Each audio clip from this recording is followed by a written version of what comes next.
Everybody, it's Marty Coleman. I am the Napkin Dad, and I am going to, this is part two. I am going to show you how I go about starting a drawing.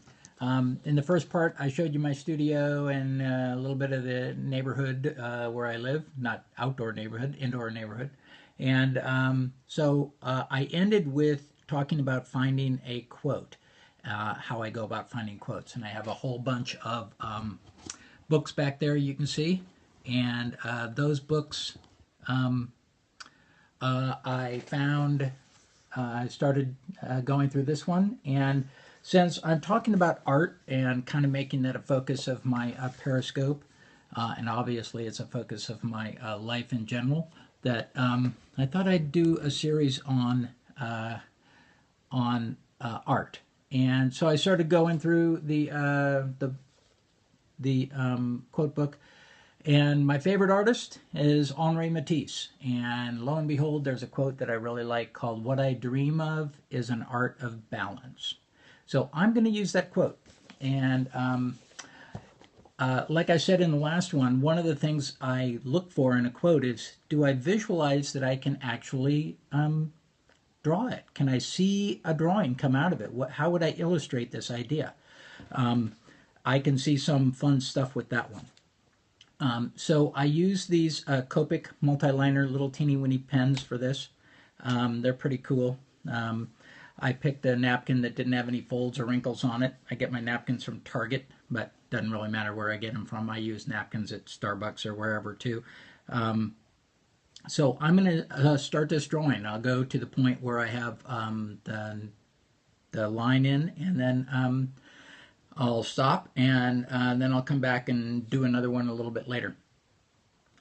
So what I dream of is an art of balance. I'm going to start, in this case, I'm not going to have any person on the napkin making a quote of it or thinking it. Maybe someone will be thinking it. Yeah, I like the idea of someone thinking it. So the first thing I have to do is I have a relatively square space. It's all white, obviously. And I have to figure out, where am I going to put the quote so that I have enough space to do the drawing? If I put it, like for example, if I put the quote over here, is the person thinking its head going to be over here? And then how am I going to make stuff fit in the space there? So it takes a little bit of figuring out. But what I think I'm going to do is I'm going to put it over on this side so that it's going to be behind the person's head and the person's going to be thinking it. So I'm going to start with that. Now, one thing I really don't like is when my pen is catching. And I usually don't have that problem, but I just realized this one pen is that problem. But I have another one of the same type, and it is the same width. So, okay, there I go. See, I got it.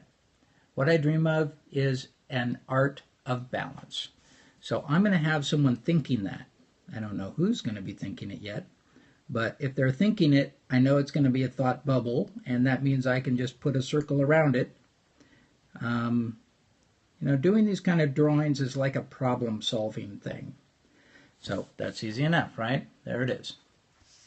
So now, where is the person that is going to be thinking this thing, and what are they going to be doing? Well, obviously, it's about art, so I'll probably be doing an artist.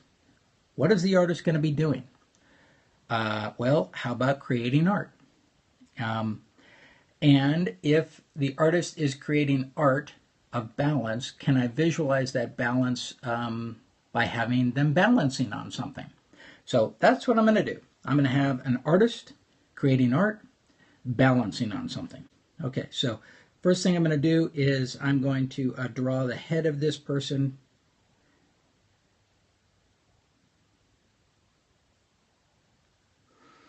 And I think I'm going to draw them in profile. I like profiles. Something cool about profiles. Okay, easy enough. There it is. There's the profile.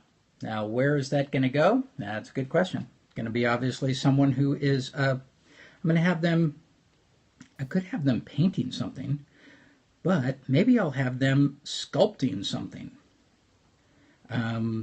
Yeah, that's a good idea. I think I might have them sculpting something. See if I can get that. I'm going to draw a hand up here, and this hand, you might be able to see me upside down doing this. And I'm going to draw a hand holding a chisel.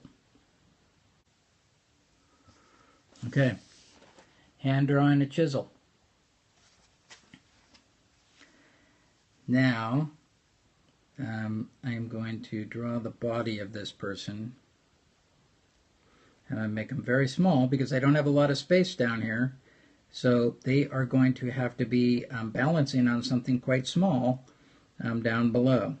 And what that is, good question. I think maybe I'll have them balancing on a ball. Okay, there's the person balancing on a ball. And now if there's a chisel, there has to be something they're chiseling.